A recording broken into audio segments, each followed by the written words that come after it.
taong 1999, sa probinsya ng Iloilo.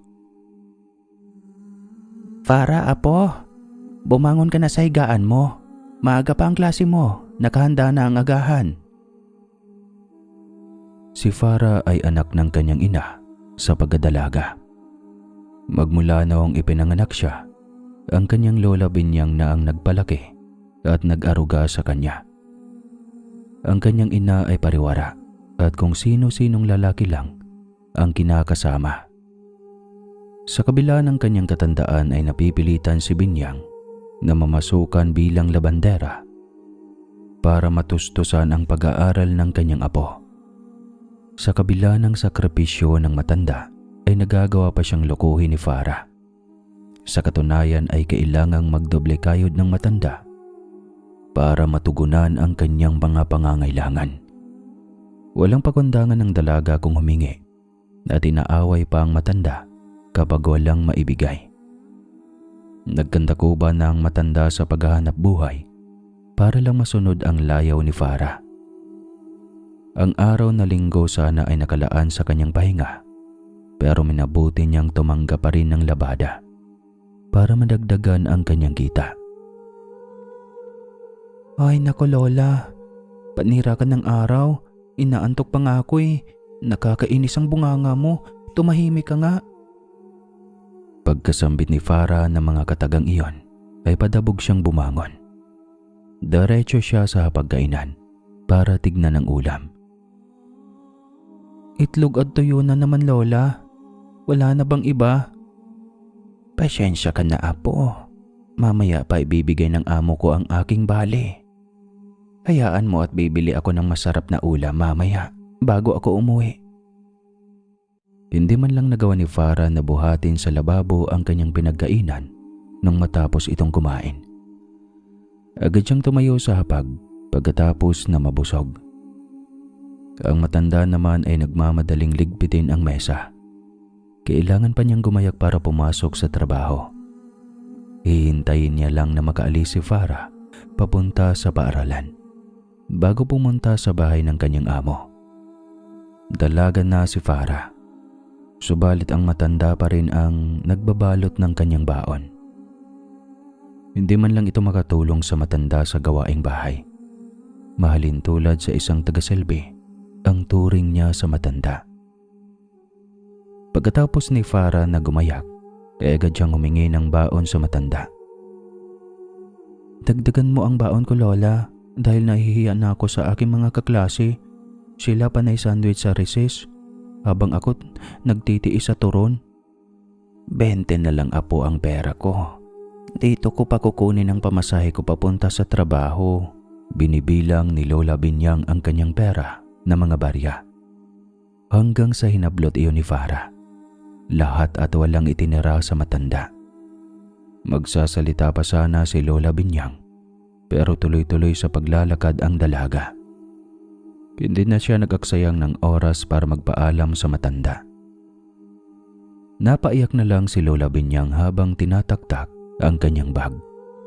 Nagbabaka sakali ang matanda na baka may natira pang barya doon. Walang nagawa si Lola Binyang, kundi tiisin ang pananakit ng kanyang tuhod sa paglalakad.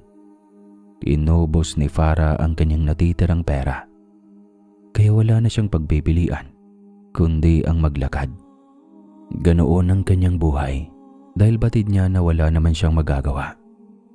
Sa buong panahon na kasama niya si Farah ay wala siyang ginawa kundi pagbigyan ang gusto nito. Hindi na umobra sa dalaga ang kanyang pangangaral. Palaging nauuwi sa pagtatalo kapag sinalungat pa niya ito. Gagawan pa rin ni Farah kung ano ang nais niyang mangyari. Nakakaawa ang matanda. Sa kanyang edad ay dapat na nagpapahinga na ito. Hindi niya iyon magagawa dahil pasan niya ang responsibilidad na dapat sana ay sa magulang ni Farah ang gumagawa. Dumagdag pa ang ugali ng kanyang apo na hindi man lang pinapahalagahan ang sakripisyo niya. Palagi itong umiiyak at nagtatanong sa Panginoon kung saan siya nagkamali para parusahan ng ganoon. Eksakto na pagdating ni Farah sa paaralan ay nagsimula ng maglinyahan ang kapwa niya estudyante sa labas. Lunes ng umaga kaya ginanap ang seremonya sa pagtataas ng watawat. Pagkatapos ay may maikling programa ang nagpapalakad sa paaralan para ilahad ang mahalagang kaganapan sa hinaharap. Pagpasok ni Farah sa silid ay nagkataon na walang estudyante. Kaya malaya siyang tumingin sa naiwang mga gamit ng kanyang mga kaklase. Natuon ang kanyang tingin sa pitaka na pinatungan lang na mga libro. Malamang ay nagmamadali ang may-ari kaya hindi nasalansa ng maayos ito. Nagka-interes si Farah sa pitaka at nararamdaman niya ang maigting na hangaring makuha iyon. Hindi siya mapakali at nagsimulang tumulo ang kanyang pawis. Pinagbigyan ng dalaga ang kanyang pagnanasa. Binuklat niya ang pitaka. May nakita siyang pera. Pero hindi naman ganon kalaking halaga. May parte sa kanyang psikolohikal na aspeto ang natutuwa kapag nakuha niya ang isang bagay. Hanggang sa kinuha nga ni Farah ang pera at nag-isip kung ano ang gagawin sa pitaka. Inagilap niya ang bag ni Jimwell, ang kanyang kaklase na palaging mataas ang score sa pagsusulit. Naiinis si Farah kay Jimwell dahil palaging bukang bibig ng mga guro ang kanyang pangalan. Doon niya ipinasok ang pitaka na walang laman. Agad siyang lumabas bago pa may makakita sa kanya doon. Sigurado na siya ang paghihinalaan kapag may nakapansin sa kanya. Agaran siyang sumunod sa pila at umakto na parang wala siyang ginawa. Sanay na sanay siya sa ganoong gawain dahil hindi iyon ang unang beses na kanyang ginawa. Pagkatapos ng maikling programa ay nagunahan na ang mga estudyante na bumalik sa kanilang silid. Papasok pa lang si Farah ay naririnig na niya ang kanyang kaklase na nagkakagulo na. Hinahanap nila ang pitaka na ninakaw ni Farah. Agad na nag-utos ang kanilang guro na dalhin sa unahan ang kanilang mga bag. Isa-isa niya itong inusisa kung nandoon ang pitaka na nawawala. Nagulat ang lahat nang ilabas ng kanilang guro ang pitaka sa bag ni Jimwell. Dinala si Jimwell sa opisina ng tagapayo at doon ay pilit siyang pinapaamin. Todo tanggi naman ang binata at dinadahilan na nauna pa siyang lumabas sa kanyang kaklase na nawala ng pitaka. May mga saksi si Jimwell na nauna nga itong lumabas at hindi ito umalis sa pila hanggang matapos ang maikling programa. Ulirang estudyante si Jimwell, kaya pati ang kanyang guro ay hindi naniniwala na magagawa iyon ng binata. Isinalang-alang ng tagapayo ang ganong mga sirkumstansya, kaya napawalang sala si Jimwell. Subalit hindi doon natatapos ang isyo dahil marami pa ring naniniwala na ang binata nga ang kumuha ng pitaka. Unang-una na sa kanila si Farah na porsigidong ipahiya ang binata. Sinadya ni Farah na mauna ang kanyang grupo sa kantin. Inabangan nila ang pagdating ni Jimwell. Hanggang sa pagdaan ng binata. Itago niyo ang inyong mga gamit. Baka mawala. Siguro ay walang baon kaya nagnakaw. Napahiya si Jimwell dahil siya lang naman ang dinala sa opisina ng guidance para imbestigahan. Sa halip na tumuloy sa pagbili ng merienda, ay napayuko na lang ito. Tumutulo ang kanyang luha habang naglalakad paalis. Bading ata yun. Hindi pa nakontento si Farah sa pagpapahiya kay Jimwell. Sinadya niyang iharang ang kanyang paa sa pasilyo para mapatid ito. Bumulagtang binata sa sahig at naunang tumama ang kanyang muka sa pasamano ng upuan. Umalingaw-ngaw malakas na hiyawan ng kanyang kapwa estudyante. Agarang tumayo si Jimwell para harapin si Farah. Hindi ako magnanakaw, Farah. Saksi ang Panginoon na wala akong kinukuha. Sana lang ay hindi na bumalik sa iyo ang ginagawa mo sa akin. Totoo naman talaga na magnanakaw ka. Sige, ibaliwanag mo kung paano napunta sa bag mo ang pitaka. Naputol ang komosyon dahil may dumaan na guro. Hinila niya si Jimwell para malapatan ng paunang lunas ang kanyang bibig. Pumutok ito nang tumama sa pasamano ng upuan. Labis ang himutok ni Jimwell sa nangyari. Muntik na siyang bumigay sa pagtitimpi. Sigurado na kung hindi dumating ang isang guro, ay nasapak na niya ang dalagita. Ipinatawag ang lola ni Farah dahil lumabas sa pag-uusisa ng mga guro na ang kanyang apo ang pumatid kay Jimwell. Hindi nakalusot si Farah sa kanyang ginawa dahil ayon na rin sa pamunuan ng paaralan na labas ang aligasyong pagnanakaw ni Jimwell doon. Kinatiga ng tagapayo si Jimwell at agad na binabaan ng suspension si Farah. Pagdating sa kanilang bahay ay agad siyang nakatikim ng sermon sa kanyang lola. Sa halip na makinig ay siya pa ang galit. Huwag mo nga akong sermonan, Lola. Hindi mo man lang nga ako magawang ipagtanggol sa paaralan eh. Palibhasa ay bobo ka, kaya hindi mo nagawang depensahan ako. Pumunta ka na nga lang sa kusina, total doon ka naman nababagay. Sa pagiging alila, magluto ka na dahil nagugutom na ako. Ewan ko sa'yo, para. Kung ano ang gagawin ko sa'yo. Hindi naman ako nagkulang sa pagtuturo sa iyo ng mga magagandang asal habang lumalaki ka. Manang-mana ka talaga sa ina mo. Hindi inaasahan ni Lola Binyang ang sumunod na ginawa ng kanyang apo. Tumayo ito at padabog na naglakad papunta sa kanyang silid. Sinadya pa nito na mahagip ang kanyang balikat. Matanda na si Lola Binyang. Sa katunayan, pahirapan na sa kanyang tumayo ng tuhid. Nabuwalang matanda sa kanyang kinatatayuan. Naunang tumama ang kanyang kaliwang balikat. Dahilan para mamilipit siya sa sobrang sakit. Hindi man lang siya binalikan ni Farah para tulungan. Dumiretso ang kanyang apo sa kanyang silid at agad na kinandado ang pinto. Dahil sa epekto ng matinding sakit ay nawala ng malay ang matanda. Mabuti na lamang sa mga oras na yon ay narinig ng kanyang kapitbahay ang kanyang daing. Sinubukan nilang katukin si Farah sa kanyang silid. Pero hindi man lamang ito tumugon. Pinagtulungan nilang madala si Lola Binyang sa manghihilot. Sa awa ng Panginoon, ay nagawang maagapan ng manghihilot ang pinsala ng matanda. Inusisa si Lola Binyang ng kanyang mga kapitbahay sa totoong nangyari. Natakot ang matanda na kamuhian ng kanyang apo. Kaya napilitan siyang magsinungaling.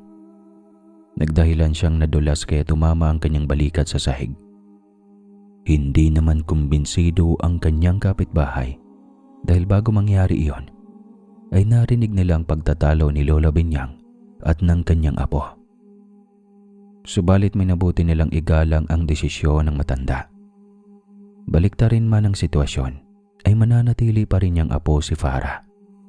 Hindi lingid sa kanilang kaalaman ang ugali ng kanyang apo.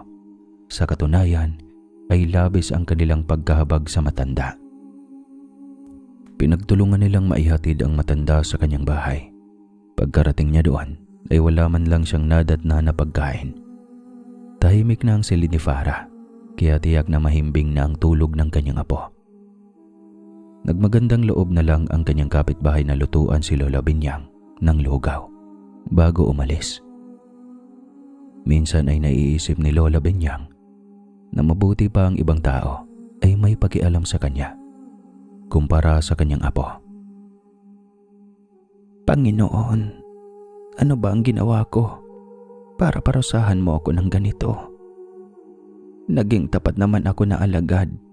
Sa kabila ng hirap na nararanasan ko, ay hindi ako bumitaw sa aking pananampalataya.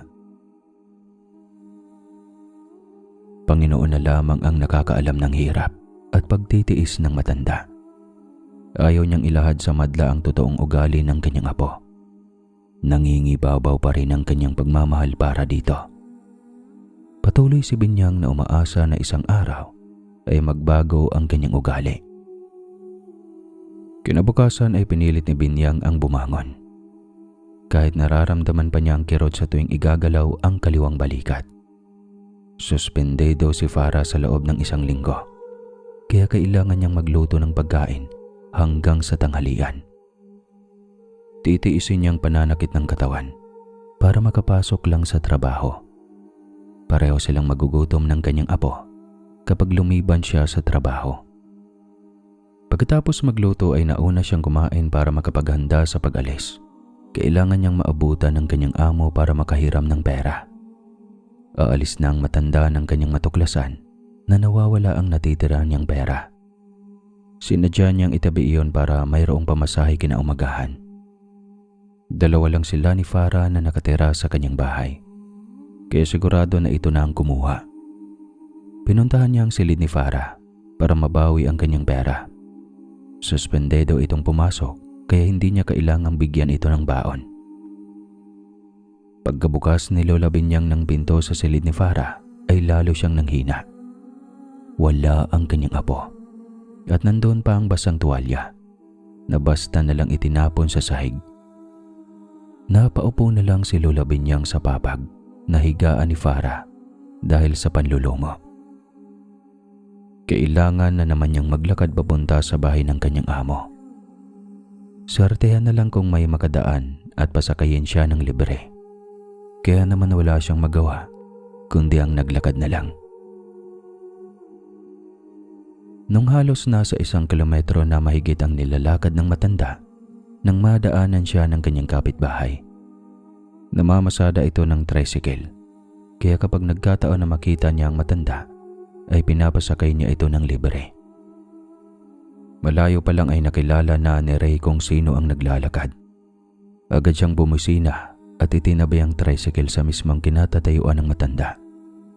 Tagaktak ang pawis ng matanda habang paika-ikang lumalakad. Aba, Lola, bakit ka pumasok sa trabaho? Kagabi ka lang namin dinala sa manghihilot. Baka mabinat ang bali mo. Sayang ang isang araw, anak. Ano na lang ang aming kakainin ni Farah kapag tumigil ako sa pagtatrabaho. Bakit ka naglalakad, Lola? Siguro, kinuha na naman ng iyong salbahing apo ang pera mo. Hayaan mo na, anak. Baka kailangan niya lang sa paaralan. Ayos lang ako.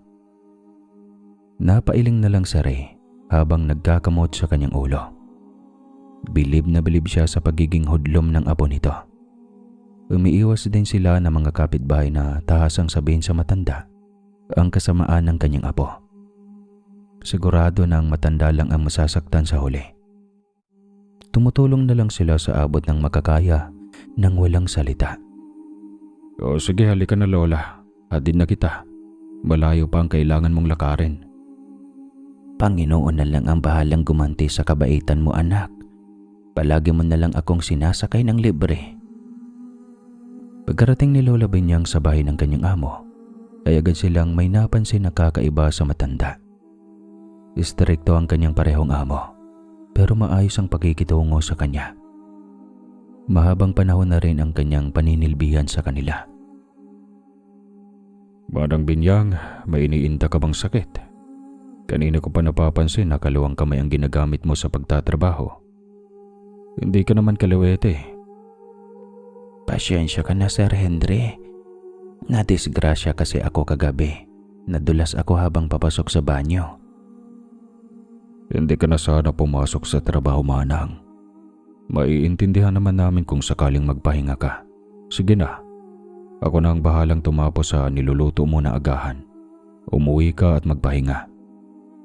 Sir Henry, hayaan mo na akong matapos ang trabaho ko sa araw na ito. Walang-wala po talaga ako ngayon. Ay naku, Manang. Umuwi ka na lang at magpahinga. Huwag ka munang pumasok ng 3 araw.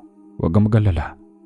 Dahil bibigyan kita ng pera na panggastos mo sa loob ng 3 araw. Bawas mo na lang, sir, kapag gumaling na ako. Huwag mo nang intindihin yun, Manang. Hindi utang ang ibibigay ko sa iyo kundi tulong. Sige na.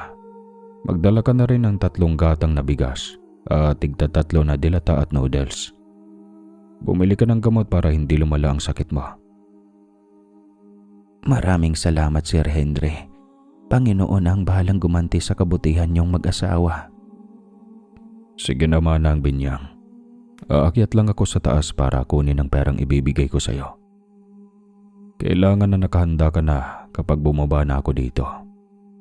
Kailangan ko pang gumayak para pumasok sa trabaho. Walang magsasara ng gate kapag lumabas ka na.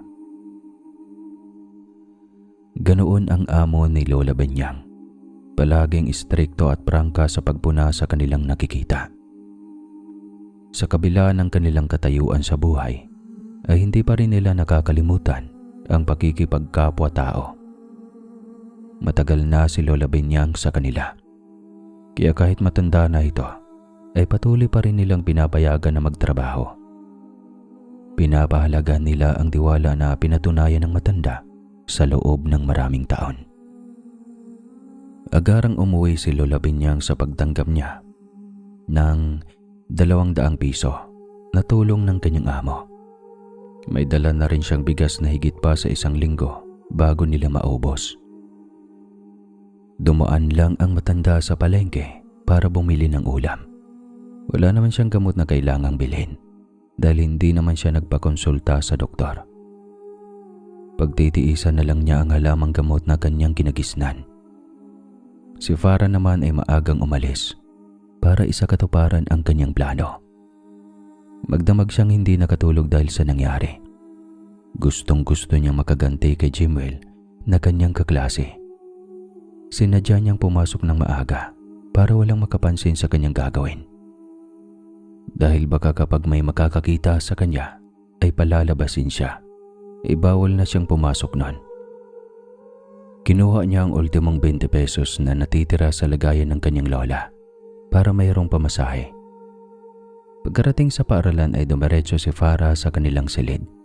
Maaga siya, kaya iyon ang pagkakataon na masalisahan ang kanyang mga kaklase.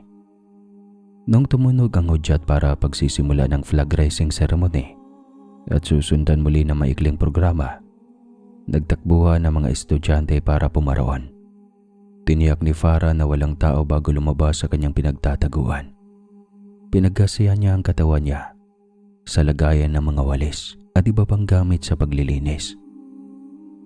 Sinumot ni Farah ang mga gamit na kanyang mapupusuan sa bag ng kanyang kaklase.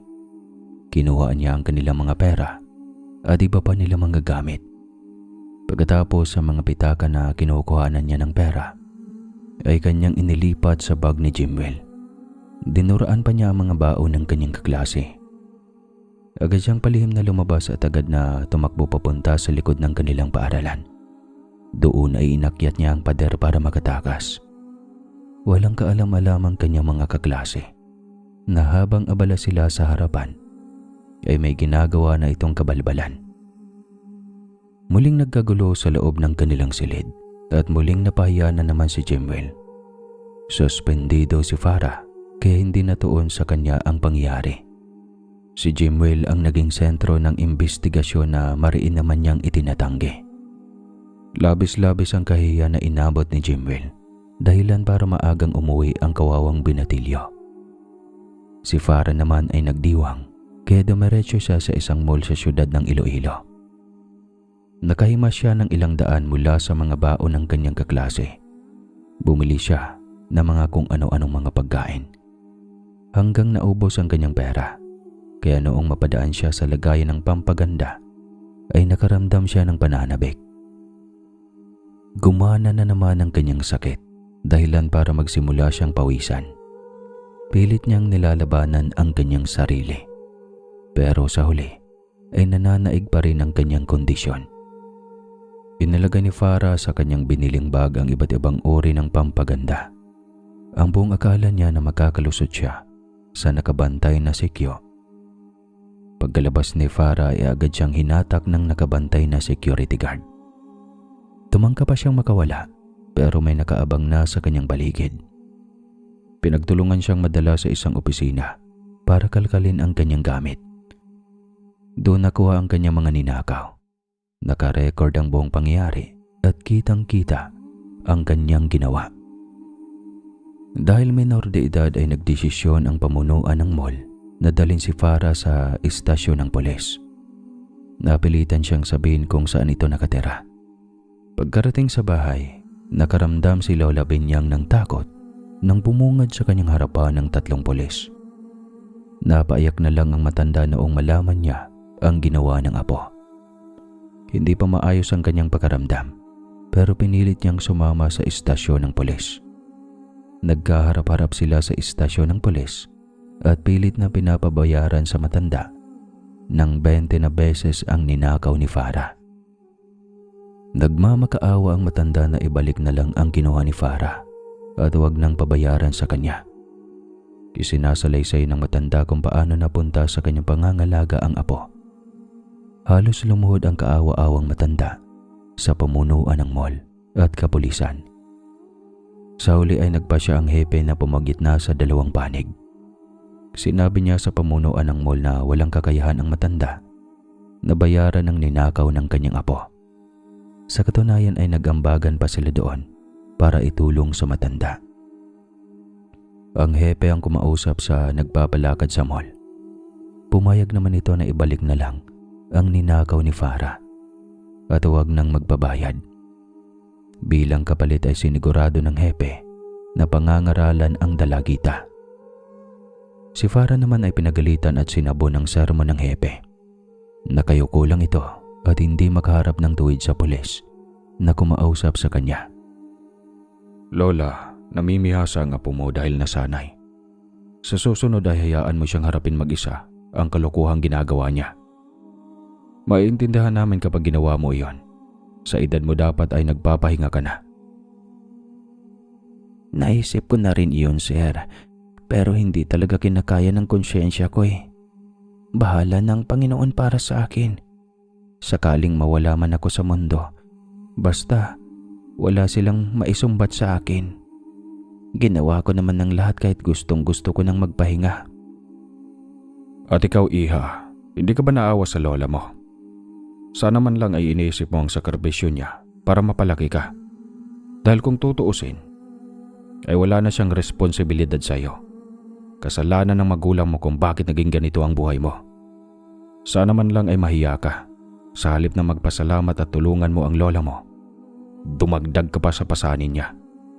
Ang ibang kaidaran niya ay kargo na ng kanyang mga anak at apo. Pero siya ito, nagpapakahirap at patuloy na naghahanap buhay para maitawid ang inyong pang-araw-araw. Tapos, ganyan lang ang gagawin mo. Naunang umuwi si Farah pagkatapos silang hayaan ng hepe na lumabas sa kanyang opisina. Nagbili ng hepe na hintayin siya sa labas dahil mayroong ibibigay ito sa matanda. Inalok din silang dalawa na ihahatid pa uwi. Ngunit dumiretso si Farah sa labas at bumara ng tricycle para maunang umuwi. May pinaabot na tulong ang hepe sa matanda para may pera ito habang nagpapagaling. Ipinapahatid pa siya sa kanyang bahay para hindi nababawasan ang kanyang pera. Bumalik ka na lang, Lola, kapag kailangan mo ng tulong. Mabuti pa ang ibang tao na hindi ko kaano-ano ay nahahabag sa aking sitwasyon. Pero ang anak at apo ko ay hindi man iniisip ang aking kalagayan. Naging emosyonal ang matanda habang nagpapaalam sa hepe. Walang humpay ang kanyang pasasalamat dahil sigurado kung hindi siya tinulungan nito, hindi niya alam kung paano bayaran ang ninakaw ng kanyang apo. Hindi pa sila nagdadalawang isip na magpaabot ng tulong pagkatapos nilang malaman ang kanyang kalagayan. Iyon ang isang bagay na labis niyang pinapasalamat. Kahit ang kanyang buhay ay punong-puno ng sakripisyo at pagtitiis, kusang nakakatagpo pa rin siya ng mga taong handa na tumulong sa kanya. Hinihipo na ng Panginoon ang kanilang puso para maging biyaya sa matanda. Nanlumo ang matanda noong makarating siya sa kanyang bahay. Nagkalat sa munting sala ang naiwang damit ng kanyang apo. Mabilis siyang umakbang para tignan ang kanyang silid. Nakumpirma ng matanda na tama ang kanyang hinala. Naglayas ang kanyang apo. Kabuisit naman. Nanghina ang matanda at napaupo sa sahig. Ikaw na ang bahala sa aking apo, Panginoon. Gabayan mo sana siya na mahanap ang kanyang sarili. Bigyan mo ng kaliwanagan ng kanyang isipan para matagpuan niya ang tamang daan. Nagdesisyon ang matanda na hayaan ang kanyang apo. Siguro ay iyon na rin ang tamang panahon para matutunan niyang tumayo sa sariling mga paa. Samantala, ginalugan niya ang syudad para matunton ang tirahan ng kanyang ina. Nagtanong-tanong si Farah sa kanilang partidos hanggang may nakapagturo sa kanya kung saan nakatira ang kanyang ina. Pagkarating niya doon ay agad siyang nagpakilala. Tinanggap naman siya ng kanyang ina at tahasang sinabi na maaari na niya itong mapakinabangan. Iyon ang dahilan kung bakit siya tinanggap nito. Walang kinakasama ang kanyang inang si Lisa, pero mayroong 3 anak. Si Gerald ang sumunod sa kanya at isa na ring binatilyo. At ang sumunod ay maliliit na at kasalukuyang nag-aaral pa sa elementarya. Walang silid sa munting barong-barong na tirahan ng kanyang totoong ina. Nakatira sila sa dulo ng pantalan, kaya halos mga bahay doon ay gawa sa materyales na napupulot sa tabing dagat. Agad na umalis si Lisa dahil mayroon siya umanong tatagpuin. Sigurado ako, ate, na ibebenta ka ni nanay. Puro pera ang laman ng kanyang utak. May panahon ka pa para tumakas. Ano bang trabaho ni nanay? Nagpapatawa ka ba? Walang trabaho si Lisa na bahog bilat. Inilalako niya ang kanyang bilasang daing. Desperada ang babaeng iyon. Kahit 20 pesos ay papatusin niya ata. Bakit ganyan ka magsalita, Gerald? Bakit hindi mo siya tinatawag na nanay? Nanay daw oh. Sinong matino na ina ang ibugaw ang kanyang anak? Anong ibig mong sabihin? Hindi anak ang turing sa akin ni Lisa kundi paninda. Pasalamat na lang ako na namana ko ang magandang lahi ng aking ama. Nagkaroon ako ng potensyal na iangat ang aking sarili sa maruming kalakaran na ipinamulat niya sa akin. Bakit? Ano bang trabaho mo? Ginawa niya akong callboy. Si Lisa ang nagpamulat sa akin ng ganitong kalakaran. Hinayaan niya akong babuyin ako at abusuhin ng kanyang mga kaibigan na bakla kapalit ng pera. Sa ngayon ay hindi na niya iyon magagawa sa akin. May mga bigating parokyano na ako na handang magbayad ng malalaki para sa aking serbisyo. Natameme si Farah sa kanyang narinig. Hindi niya akalain na ganoon ang buhay ng kanyang ina at kapatid. Gusto man niyang umalis at umuwi sa kanyang lola, pero nahihiya siya. Ano na ate? Bago ka pa ibenta ni Lisa sa mga kakilala niyang pipitsugin, unahan na natin siya. May kilala ako, big time na bugaw. Maganda ka ate at bago ka sa kalakarang ito. Mapapakinabangan mo ng lubusan ang pagyurak mo sa iyong moral at dignidad kapag doon ka napunta. Total naman ay doon pa rin naman ang punta mo kapag nagpasya ka naman natili dito. Pag-iisipan ko muna, Gerald. Gusto ko munang makapag-isip ng mabuti. Ay naku, alisto ka lang ate. Kapag dumating si Lisa na may kasamang lalaki, ay sumibat na tayo agad. Alam na alam ko ang mga galawan ng babaeng iyon. Maya-maya ay nakaidlip si Farah saglit nang bigla niyang maramdaman ang pagyugyug ni Gerald. Nagmamadali ito at halata sa kanyang boses ang pagmamadali. Ate, gising ka. Nakita ko si Lisa sa labas. Nagyuyosi sa tindahan at tumutungga ng kabayo. Sigurado na dito ang kanyang diretsyo. Tumayo ka na dyan at sumibat na tayo. Ha? Sige, halika na. Saan tayo pupunta? Doon sa sinasabi ko sa iyo. Dinala ni Gerald si Farah sa isang bugaw. Niya siya rin ang umahawak sa kanya. Sa una ay puno pa siya ng alinlangan. Subalit sa bandang huli ay nasilaw si Farah sa salapi. Mismo sa gabing iyon ay nararanasan ni Farah ang mundo na kinasasadlakan ng kanyang kapatid. Marahil ay iyon na rin ang katuparan ng kanyang pangarap na matustusan ang kanyang luho. Sa mahabang panahon ay pagkamuhi sa kanyang lula ang nagtataguyod sa kanya. Ang dahilan ay punong-puno siya ng inggit sa kanyang paligid. Gusto niya na hindi siya nalalamangan. Kaya kahit aminado siyang nahihirapan ng kanyang lola, patuloy siyang parasang humihingi para makasabay sa kanyang mga kaklase. Iyon na rin ang dahilan kung bakit nagkaroon siya ng kondisyon na kleptomaniac.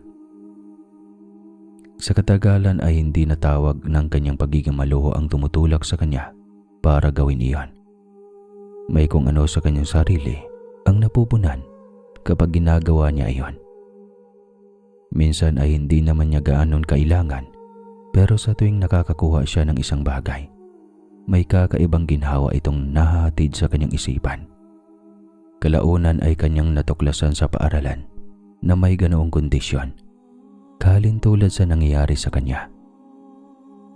Dumaan pa ang mga buwan ay tuluyang nalugmok si Farah sa ganong mundo.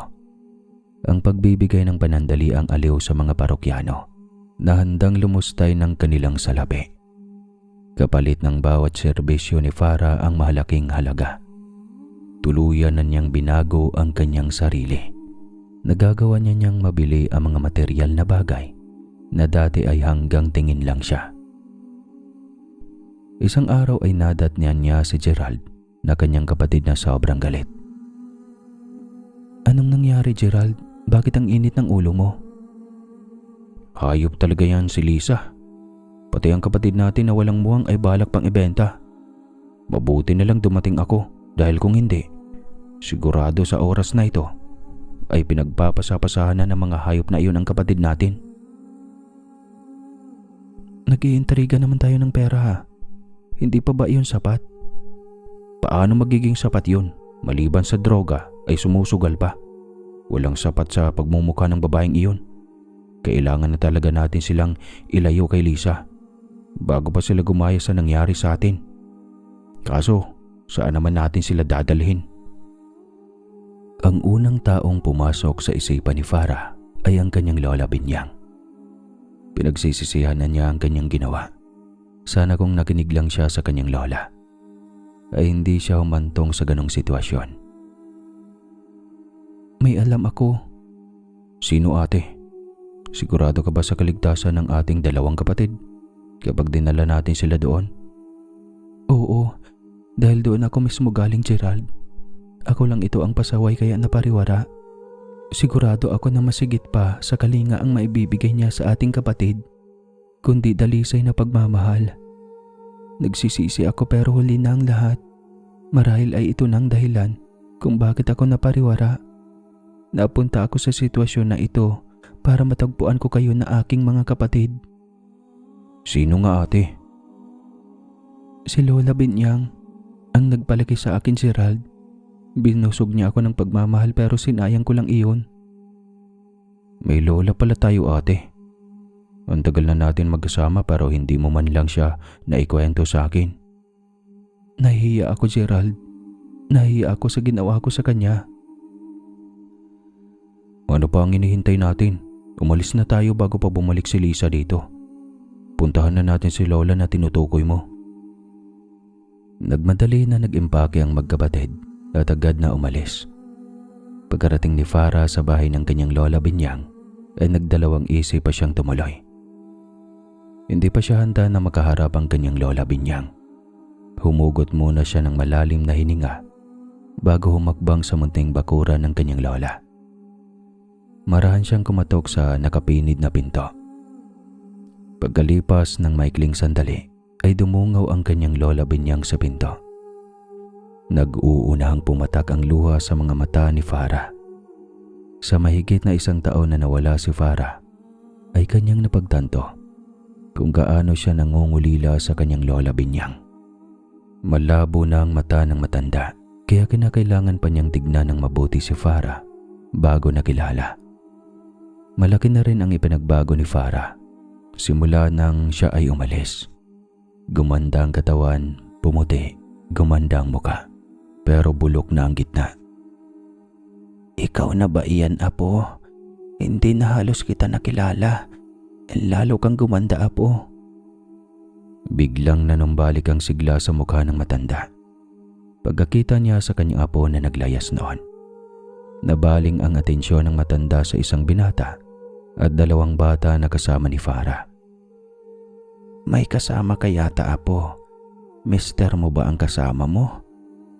Napangiti si Farah dahil sa tinura ng kanyang Lola Binyang. Guminhawa ang pakiramdam niya dahil kanyang napagtanto na hindi ito galit sa kanya. Wala po akong katipan, Lola. Apo mo po ang aking mga kasama. Mga kapatid ko sila. Sumilay ang matamis na ngiti sa labi ng matanda noong kanyang malaman na mga apo din niya ang kasama ni Farah.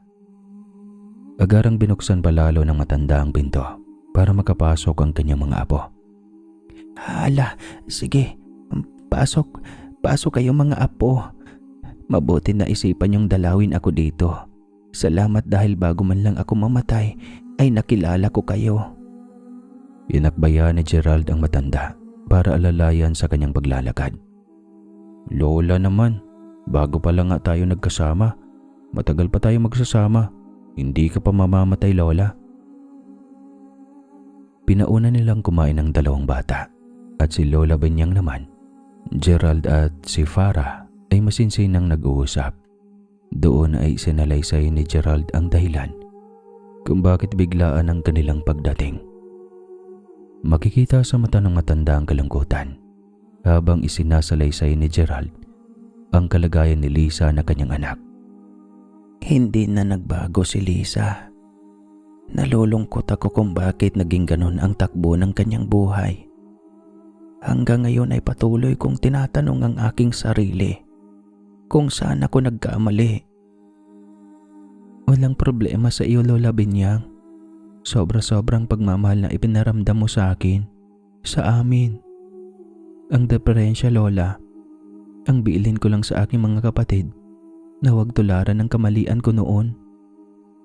Matuto silang magpahalaga sa mga taong nagpapamala sa kanila ng pagmamahal na totoo. Hinding-hindi yun matutumbasan ng kahit anong material na bagay. Salamat. Tinugon ng Panginoon ang dalangin ko, Apo. Natagpuan mo ang iyong sarili. Hindi ko man maipagtapat sa iyo ngayon, Lola, ang totoo, pero wasak na wasak ako ngayon. Labis kitang kailangan ngayon, Lola. Humahagulgol na si Farah at mahigpit na yumakap sa kanyang Lola Benyang. Patuloy na namamasukan si Benyang sa kanyang pagiging kasambahay. Nagdesisyon si Farah na magpahinga na ang kanyang Lola Benyang. At ito na lang ang kanyang panahon sa maliliit na apo. Ako na ang bahalang maghahanap buhay, Lola Benyang. Ilaan mo na lang ang iyong oras na kasama ang iyong mga apo. Nagpatuloy sina Farah at Gerald sa ganong hanap buhay. May plano na si Gerald na mag-iipon lang at titigil na rin sa ganong gawain.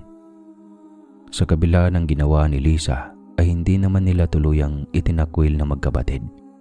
Si Gerald ang naatasan ni Farah na paminsan-minsan tumingin sa kanilang ina. May lingguhan siyang supply na pagkain para hindi siya magutom at lalong hindi mabaliw. Hanggang sa isang araw, ay bigla na lang dumaing si Gerald ng pananakit ng kanyang katawan. Tinubuan siya ng malalaking butlig sa balat. Inapoy din siya ng lagnat. Labis ang pag-aalala ni Farah sa kanyang kapatid. Hindi na siya nagsayang ng oras at agad nagpa siya na isugod ang kapatid sa ospital. Lumabas sa pagsusuri ng doktor na nahawaan ng sakit si Gerald. Bumagsak ang kanyang sistemang panlaban sa mga sakit, kaya naging mabilis siyang dinapuan ng sakit. Kinausap si Gerald ng doktor na sumasailalim sa pagsusuri ang kanyang dugo. Malakas ang hinala ng doktor na nahawaan si Gerald ng sakit na nakakatakot. Alam niyo na yon. Pumayag si Gerald kaya agad na ginawa ang pagsusuri. Nang hina si Farah ng kanyang marinig mula mismo sa doktor na positibo si Gerald sa sakit na HI. Kasabay ng kumpirmasyon ng doktor ang kanyang paglalahad na bumigay na umano ng tuluyan ang isang baga ng kanyang kapatid. Nangangailangan umano ng agarang operasyon para tanggalin ang kanyang isang baga. Kasalukuyang may tubo ang likod ng kanyang kapatid. Hindi na rin ito tumutugon sa mga gamot na ipinapasok sa kanyang katawan. Malaking halaga ang kailangan para maisagawa ang operasyon. Iyon na lang ang natitirang pag-asa para maisalba ang buhay ni Gerald. Umuwi si Farah na tolero at wala sa sarili. Pagdating niya sa bahay ng kanyang Lola Benyang, ay agad niyang ipinaalam ang kalagayan ng kapatid. Ito na siguro, Lola, ang kabayaran sa lahat ng ginawa ko noon. Pinaparusahan na ako ng Panginoon. Isang pagsubok lang ang nararanasan mo, Apo. May awa ang Panginoon, Apo. Hinding-hindi ka niya pababayaan. Kailangan mo ngayon maging malakas para sa kapatid mo. Hindi alam ni Farah kung saan siya pupunta. Kailangan niya ng malaking halaga para maoperahan ang kanyang kapatid. Aminado si Farah na kahit abutin siya ng magdamag sa bar, ay hindi siya makakahanap ng sapat na pera. Sa kawalan ng pag-asa ay dinala siya ng kanyang mga paa sa dalampasigan. Iyon ang lugar kung saan dati silang tumatambay ng kanyang mga kapatid. Doon ay nararamdaman niya ang kalayaan. Malayo sa malupit at maruming kalakaran ng mundo. Bumuhos ang luha ni Farah habang nakaupo sa isang bato kung saan ay umaabot ang alon. Lingid sa kanyang kaalaman ay may isang nilalang na matagal nang nagmamatsyag sa hindi kalayuan. Dinig na dinig ng nilalang na iyon ang kanyang hinaing. Pagkakita pa lang niya kay Farah ay nakaramdam na siya ng paghanga sa angking ganda nito. Nananatili lang siyang nakakubli sa isang bato dahil sa takot na baka tumakbo si Farah. Subalit lalong sumidhi ang lungkot na nararamdaman ni Farah. Napaupo ang dalaga sa buhanginan habang tumatangis. Hindi na nakatiis ang kataw na nagngangalang Loryo. Isa siyang kataw na mahilig sumilip sa hangganan kung saan ay maraming tao. Nagambala naman ang pag-iyak ni Farah nang makarinig siya ng mahinang sipol mula sa mga batuhan. Nagpalingalinga siya sa paligid para alamin kung saan nagmumula ang sipol. Sino ka? Kanina ka pa ba dyan? Magpakita ka, utang na loob. Huwag mo nang dagdagan ang nararamdaman ko. Isang lalaki na may maamong mukha ang biglang lumusot sa bato. Guwapo ang itsura ng naturang lalaki. Kaya ganoon na lang ang pagtataka ni Farah kung ano ang kanyang ginagawa doon sa batuhan. Sino ka? Bakit ka nandyan? Ako si Loryo. Huwag kang matakot sa akin. Ano ang ginagawa mo dyan sa likod ng batuhan? Siguro may ginagawa ka dyan kaya ka nagtatago. Isang kataw si Loryo pero matagal na siyang nakasubaybay sa ginagawa ng mga tao. Hindi lingid sa kanyang kaalaman ang kamunduhan na kanilang ginagawa. Alam ko ang iniisip mo magandang nilalang, pero hindi iyon ang ginagawa ko dito.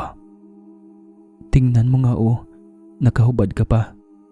Sigurado na may ginagawa ka dyan sa likod ng batuhan. Maniwala ka sa akin. Kailangan ko lang magtago dito para sa iyong kapakanan. Farah ang pangalan ko. Lumapit ka sa akin kung talagang wala kang ginagawa na kababalaghan.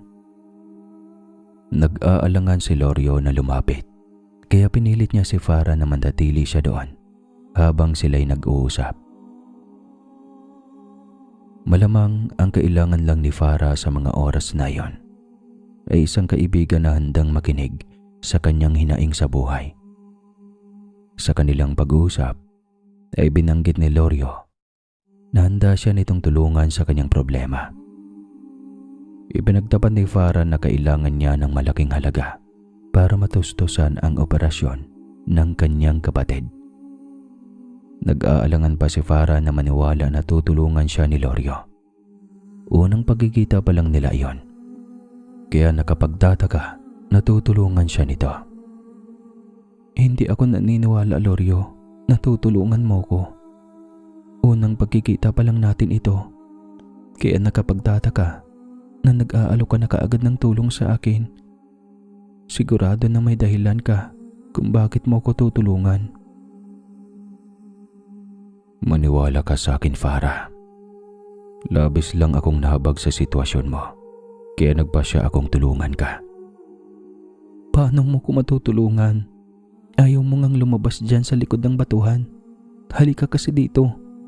Lumapit ka sa akin. Nagdadalawang isip si Lorio dahil sa takot na baka biglang tumakbo si Farah kapag natuklasan ang kanyang buntot. Kinumbinsi pa siya ni Farah hanggang nagdesisyon si Lorio na ibunyag sa babae ang kanyang dahilan kung bakit kailangan niyang magkubli sa batuhan. Lalabas ako, Farah, basta ipangako mo sa akin na hindi ka matatakot. Pangako, hindi kita sasaktan. Pangako, Lorio, hindi ako matatakot. Sige, halika dito sa batuhan. Nagsimulang maglakad si Farah sa batuhan. Ang nararamdaman niya sa mga oras na yon ay pagkasabik na makita si Lorio ng buo. Walang nararamdaman na takot si Farah, kaya naging kampante siyang lumapit dito. Nung makalapit siya sa batuhan, ay kinausap siya ni Lorio na maging handa sa kanyang makikita. Humugot muna si Farah ng malalim na hininga bago dumungaw sa likod ng bato kung saan nakakubli si Lorio. Pagkasilip ni Farah ay agad siyang natulala. Napako siya sa kanyang kinatatayuan at nanlaki ang kanyang mga mata. Kinailangan pa niya ng maikling sandali bago makabawi.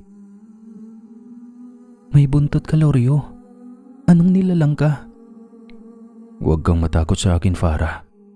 Hindi ako masamang nilalang. Ito ang dahilan kung bakit ako nagtatago sa batuhan. Dahil alam ko na matatakot ka kapag malaman mo ang aking totoong itsura. Anong nilalang ka nga? Bakit kang may buntot? Isa akong kataw, Farah. Nagmula ako sa kailaliman ng dagat. Huwag mo akong katakutan. Sa una ay hindi maiwasan ni Farah ang matakot, pero kalaunan ay nakasanayan niyang makipag-usap kay Lorio. Sinubukan ni Farah na timbangin sa kanyang puso kung kailangan niyang katakutan si Lorio. Subalit napakagaan ang kanyang damdamin sa kataw. Nag-usap silang dalawa hanggang sa tuluyan silang nakapagpalagayan ng loob. Mabilis na lumipas sa mga oras at hindi nila napapansin na malapit na palang mag-umaga. Kailangan ko nang umalis, Farah, bago pa ako makita ng mga mangingisdang dumadaan dito. Maya-maya ay muli kang bumalik dito, Farah. Mayroon akong ibibigay na tulong para matapos na ang problema mo. Kinabukasan ay tanghali nang nagising si Farah. Tulala pa rin siya at hindi makapaniwala na may nakausap siyang kakaibang nilalang. Kinagabihan nga ay bumalik si Farah sa tabing dagat. Sinigurado muna ni Farah na walang tao sa paligid bago pumaroon sa batuhan. Nagbalingalinga si Farah at nakikiramdam sa buong paligid. Biglang naglitawa ng mga bula mula sa kailaliman ng dagat. Wala siyang nararamdaman na takot dahil batid niya na kagagawan iyon ni Lorio. Kagaya ng kanyang inaasahan, ay biglang lumutang si Lorio. Litaw na litaw ang kakisigan ng lalaking kataw. Walang panama sa kanyang angking kapugian ang mga artistang napapanood ni Farah sa telebisyon. Siguro kung hindi lang batid ni Farah na mayroon itong buntot ng isda, ay iisipin niyang normal si Lorio. Kanina ka pa ba, Lorio? Oo, ikaw lang ang inihintay ko na dumungaw sa ibabaw ng tubig. Nagulat si Farah nang biglang may iniangat na kahon at maleta si Lorio. Hindi ba nakontento si Lorio at muling sumisid sa ilalim? Sa kanyang pagbabalik ay mayroon pa siyang idinagdag sa kanyang nauna na dinala. Ano ito, Lorio? Saan galing ang mga ito? Buksan mo na lang, Farah, para makita mo ang laman ng mga maleta. Binuksan ni Farah ang maleta. Nanlaki ang kanyang mga mata sa laman ng mga ito. Saan mo kinuha ang mga ito, Lorio? Mga naiwan sa lumubog na barko. Sa katunayan, ay marami pa doon sa kailaliman ng tubig. Sa isang maleta ay puno ng mga dolyar na nabalot sa plastic, kaya hindi nabasa ng tubig dagat.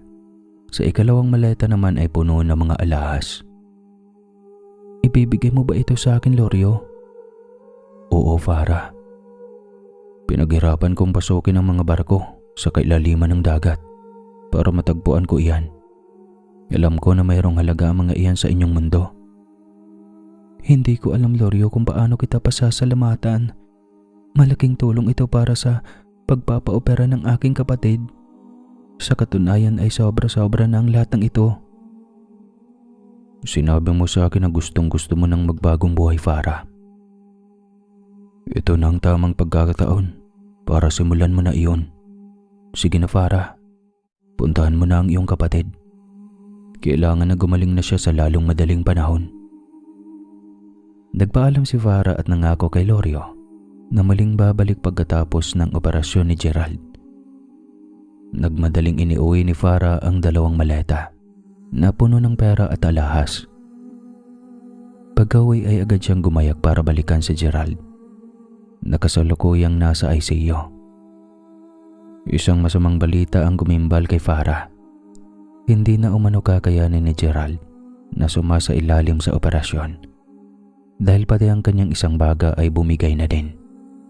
Hindi na siya makapagsalita. Sinabi ng doktor na kailangang sumasa ilalim si Gerald sa isang transplant. Subalit walang kasiguraduhan na mabubuhay pa ito.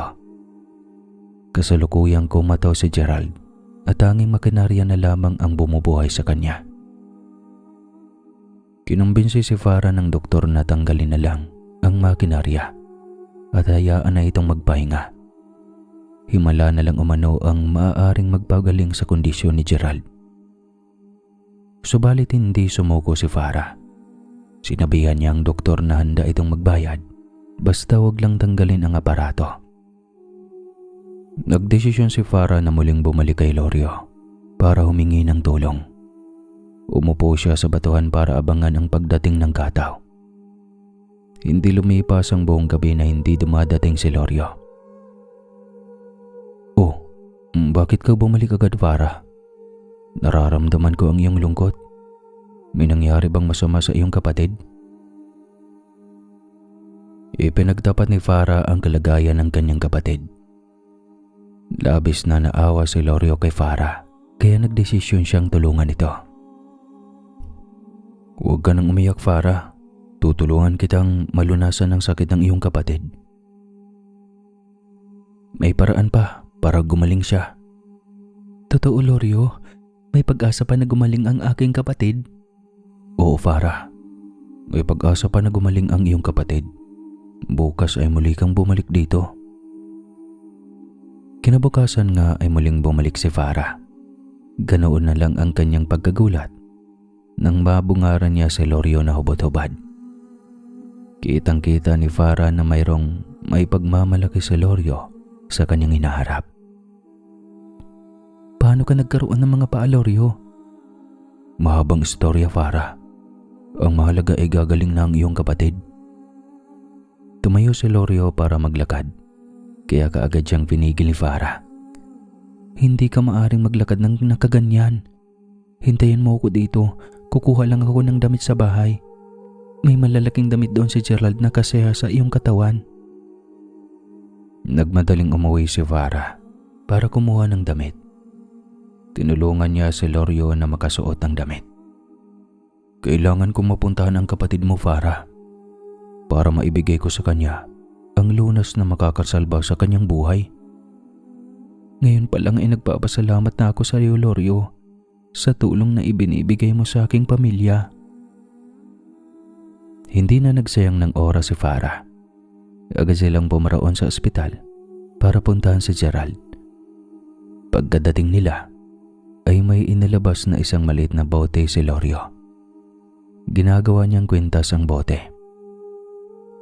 Pagkabukas ni Lorio sa bote, ay itinaktak niya ang laman. Ipinatak niya iyon sa bibig ni Gerald. Sa bawat patak ng bote ay kumikislap ang likido. Unti-unting nagkaroon ng kulay ang maputlang balat ni Gerald. Pagkalipas pa ng ilang minuto, ay nagsimula na itong imulat ang kanyang mga mata. "Nakakamangha. Nagawang pagalingin ng likido ang kapatid ko." Sa sobrang kasiyahan ni Farah ay napayapos ito kay Lorio. Huli na nung maliwanagan siya sa kanyang ginawa. Malamang ay nabigla si Lorio, kaya natulala ito habang nakatingin kay Farah. Agad namang bumitaw si Farah kay Lorio dahil bigla siyang nailang sa kanyang ginawa. Ikaw na muna ang bahala sa kapatid ko, Lorio. Tatawag lang ako ng doktor para matanggal na ang aparato at tubo na nakakabit sa kanyang katawan. Tumango na lamang si Lorio bilang pagsang-ayon. Hindi ba siya nakabawi sa pagbigla? Hindi niya inasa na yayakapin siya ni Farah. Sa kanilang kaharian ay mahigpit na ipinagbabawal ang makadapo ang palad ang isang serena. Sagrado ang ganitong gawain at tanging magkapareha lamang ang maaaring magkalapat ang katawan. Pagkarating ng doktor ay agarang rumehestro sa kanyang muka ang pagkamangha. Hindi ito magkapanawala sa biglang paggaling ni Gerald. Dumami ang mga doktor na sumusuri sa kanya. Naniniwala sila na isang himala ang nangyari. 1% na lang umano ang tsansa na gumaling si Gerald. Pagkatanggal ng aparato ay agad nakaupo si Gerald. Masigla itong nakikipag-usap sa mga doktor na umaasikaso sa kanya. Muling isinasagawa ang pagsusuri kay Gerald. Muling namangha ang doktor dahil nagnegatibo ito sa sakit na HI. Kinabukasan ay pinayagan na makalabas na agad si Gerald. Ipinagtapat ni Farah sa kapatid na si Lorio ang may kagagawan sa kanyang agarang paggaling. Walang humpay ang pasasalamat ni Gerald dahil ang buong akala niya ay hindi na makakabalik sa normal ang kanyang buhay. Pagkalabas ay agad na inusisa ni Farah si Lorio kung ano ang kanyang plano. Siguro ay maghahanap na lang ako ng lugar kung saan ako maaaring tumira. Tumira? Ayaw mo na bang bumalik sa karagatan? Hindi na ako maaaring makabalik sa karagatan, Farah. Isinuko ko ang aking gintong buntot para makuha ko ang luha ng Serena. Ipinagtapat ni Lorio na nagmula ito sa hanay ng mga pinuno. Ang mga kataw at Serena na mayroong gintong buntot ay nabibilang sa dugong bughaw. Nakipagkasundo si Lorio na isuko ang kanyang katayuan para makuha ang luha ng Serena na lumalabas lamang ng 1 beses sa loob ng 1,000 taon. Kamatayan umano ang kapalit kapag nangahas siyang bumalik sa kailaliman ng dagat. Ipinagpalit mo, Lorio, ang iyong katayuan para lamang mailigtas ang kapatid ko. Nararapat lang nasuklian ko ang iyong kabutihan. Hindi ka aalis, Lorio. Simula ngayon ay pagsisilbihan kita. Sigurado ka, Farah? Hindi ko tatanggihan ang inaalok mo. Wala na akong mapupuntahan. Pangako, hindi ako magiging pabigat sa pamilya mo. Malaking halaga ang perang nakuha ni Lorio sa kailaliman ng karagatan. Ganoon din ang mga alas at ginto na kasama sa kanyang ibinigay. Ginamit iyon ni Farah para makapagsimula. Nakapagpatayo si Farah ng desenteng bahay at nagkaroon ng negosyo na tindahan. Pinagtulungan nila iyon ni Lorio na maitaguyod hanggang sa lumago. Ang buong akala ng mga tao ay nakabingwit si Farah ng foreigner, kaya biglang umaasenso ang kanilang buhay. Sa itsura ni Lorio ay walang makakapagsabi na isa itong kataw. Paniwalang paniwala sila na isa nga itong dayuhan.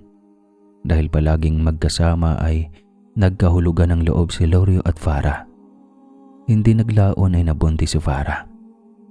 Labis ang kanyang kasiyahan, pero sa isang banda ay natatakot si Lorio. May agam-agam kasi si Lorio at takot sa maaaring kahinatnan ng kanilang magiging anak. Lorio, hindi ka ba masaya na magkakaroon na tayo ng anak? Masaya ako, Farah. Subalit, may gumugulo sa utak ko sa maaaring katangian ng ating anak. Bakit, Lorio? Ano ba ang maaaring katangian ng anak natin? Magiging engkantao ang anak natin, Farah. Kalahating tao at kalahating engkanto. Ang ikinakatakot ko na baka maging katulad ko ang ating anak. Posible na katulad ko ay magkaroon din siya ng buntot. Maniwala lang tayo sa Panginoon, Lorio. Mananampalataya lang tayo sa kanyang kalooban. Tatanggapin natin ng maluwag sa kalooban kung iyon ang kanyang ipagkakaloob sa atin.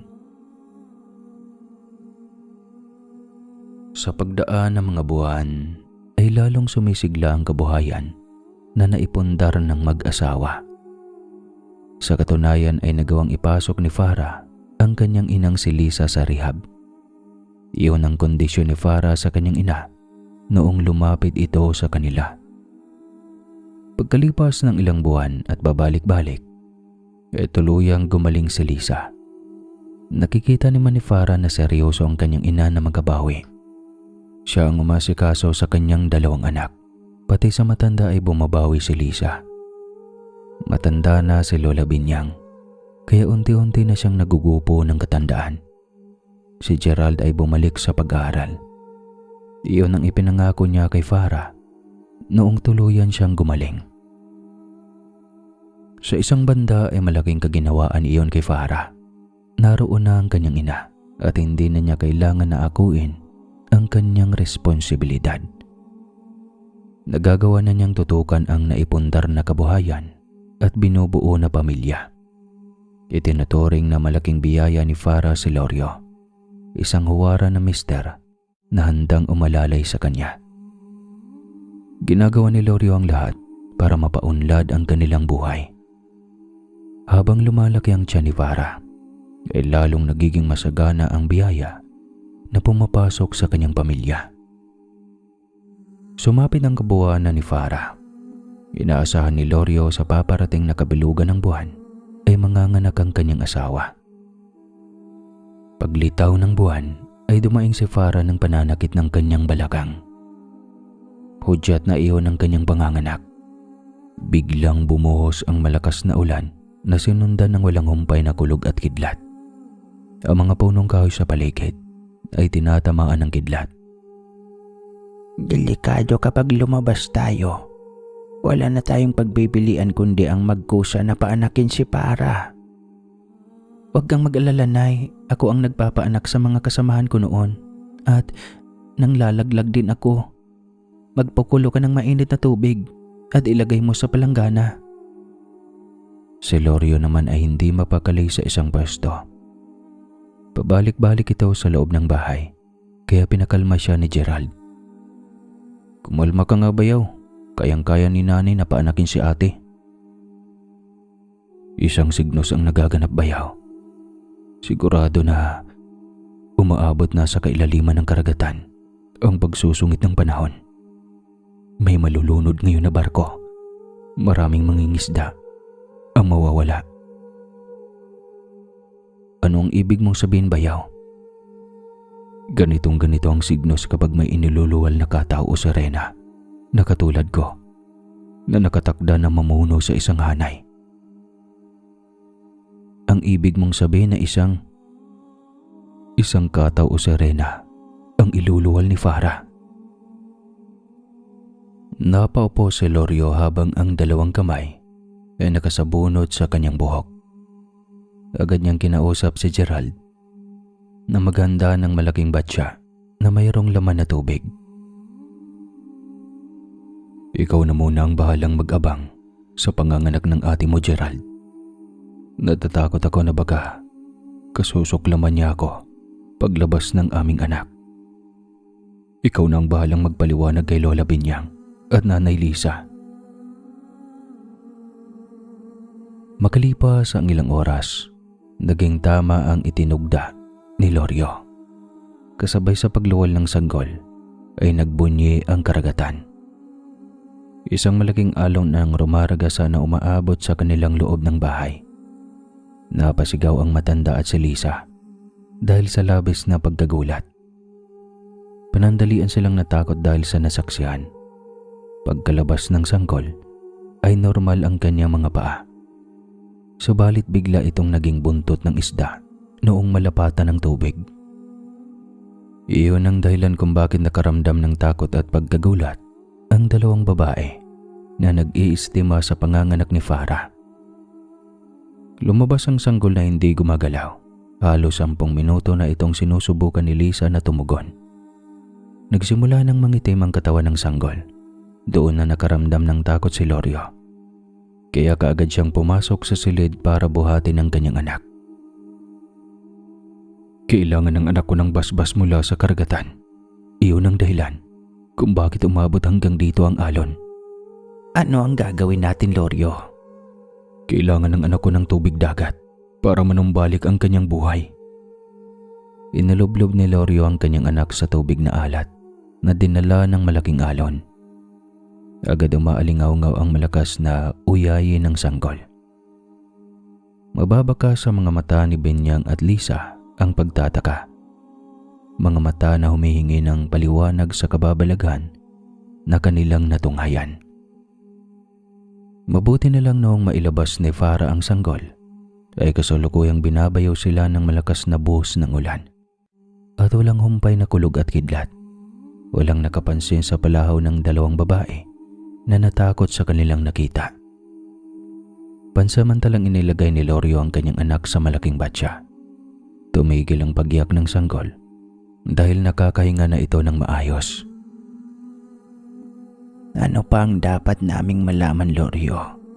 Marami kang dapat ipaliwanag sa amin. Naisip na Lorio na wala na siyang dapat itago sa pamilya ni Farah. Isinalaysay niya ang kanyang totoong pagkatao at kung saan talaga siya nagmula. Ipinagtapat ni Lorio kung paano sila nagkakilala ni Farah. Maiintindihan ko, Lola Binyang, sakaling kamuhayan niyo ako o kasusuklaman. Humihingi ako ng despensa kung sakaling nagdala ako ng takot sa inyong pamilya. Aalis na lang po kami ng anak ko kung iyon ang makakapanumbalik ng katahimikan na sinira ko. Paano kita kamuhian, Lorio? Dapat magpasalamat pa ako sa iyo. Ikaw ang dahilan kung bakit nakaahon ang mga apo ko sa maruming mundo na kanilang kinasasadlakan.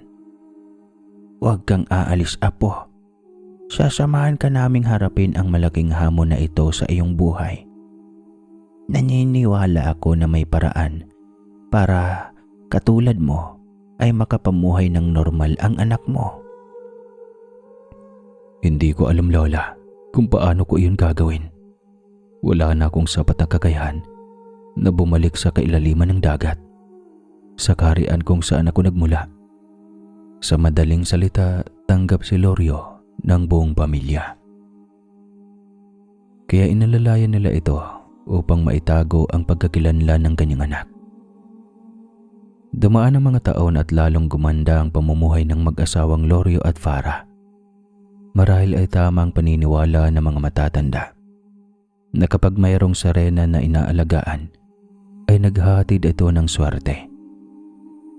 Nagpasadya ang mag-asawa ng maluwag na espasyo kung saan ay pinapalagyan nila ng tubig dagat. Doon ay malayang nakakalangoy ang kanilang anak na Serena. Nadagdagan pa ang kanilang anak ng 2. Mapalad ang mga sumunod dahil normal silang ipinanganak. Naniniwala si Lorio na ang kanyang panganay na anak ay katuparan sa sumpa ng pagtalikod niya sa kanyang kalahi. Ang buong akala ni Farah at Lorio ay tuloy-tuloy na ang kanilang kasaganaan sa buhay. Subalit isang araw ay bigla ang bumalik si Jimwell sa kanilang lugar.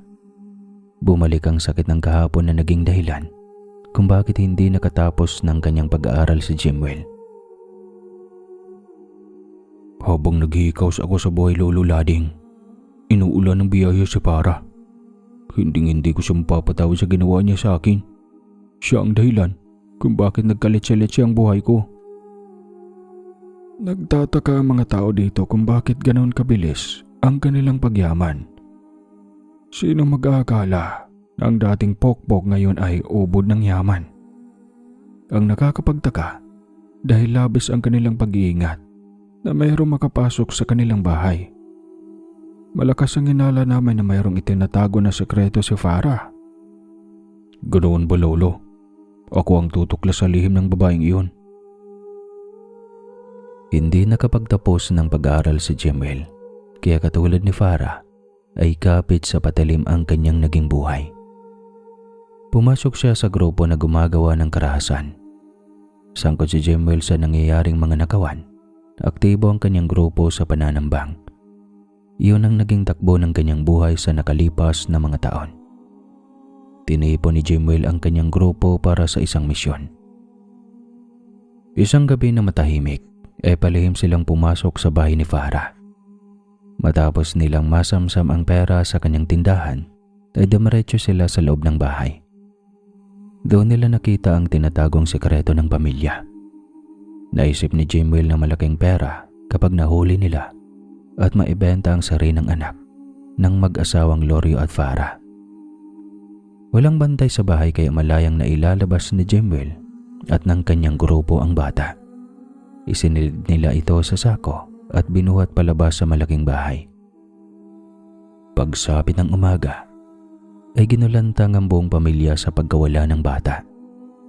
Natuklasan nila na nasimot ang naiwang pera sa tindahan. Anong gagawin natin, Lorio?